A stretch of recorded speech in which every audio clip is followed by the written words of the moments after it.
Third point जो है revolt of 1857 का है, political and administration causes. The policy of aggressive expansion of British territories by East India Company had cast suspicion in the mind of various local rulers. There were devious ways employed by the British in the name of policy of effective control, subsidiary alliance, and doctrine of lapse to wrest control from the local princes.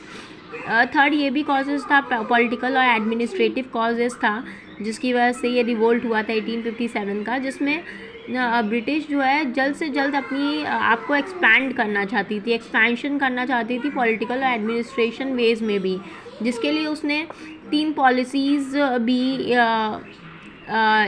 Develop की थी, introduce की थी। Effective control, subsidiary alliance and doctrine of lab. Subsidiary alliance का मैं बता देती हूँ। Subsidiary alliance में जो राजा होते थे उनको ब्रिटिश बोलती थी आप मेरी आर्मी का इस्तेमाल कीजिए और ना कि अपनी एक पर्सनल आर्मी रखिए। उसके लिए वो काफ़ी सारे राजा ने, ये सबसे बड़ी गलती थी कि काफ़ी सारे राजाओं ने ब्रिटिश की आर्मी का इस्तेमाल किया। उन्होंने इस पॉलिसी के लिए एक्सेप्ट किया और इसे साइन किया। उसके बाद था doctrine of lapse. Doctrine of lapse के बारे में मैं पढ़ के बता देती हूँ। Doctrine of lapse was particularly responsible for various local rulers joining the revolt. It denied the rulers the right of succession. British policy led to dethroning of Nawab of Awadh, which led to people rising for revolt. There was a deep bond of loyalty and patronage between a ruler and the subject. Where the Nawab administration was taken over by the British, there was a loss of identity among the subjects. The whole complex of emotional bond of patronage was shattered, with Nawab losing his territory and Talukdar losing their prestige and power. This made them disgruntled and full of resentment against British policy.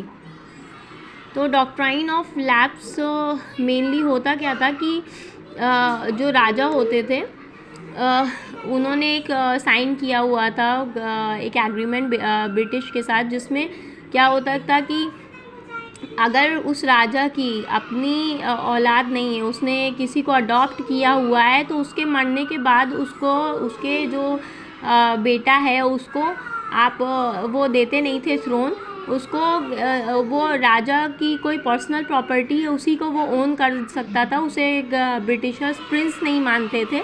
तो ये एक बहुत ख़राब policy Lord Dalhousie ने introduce की थी, जिसकी वजह से रिवोल्ट हुआ था।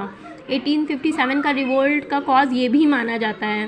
थर्ड पॉइंट है more over there was rampant corruption in company's administration which was responsible for alienation of people from the British administration. Court cases were a costly affair and entailed long drawn process. ये था कि इसमें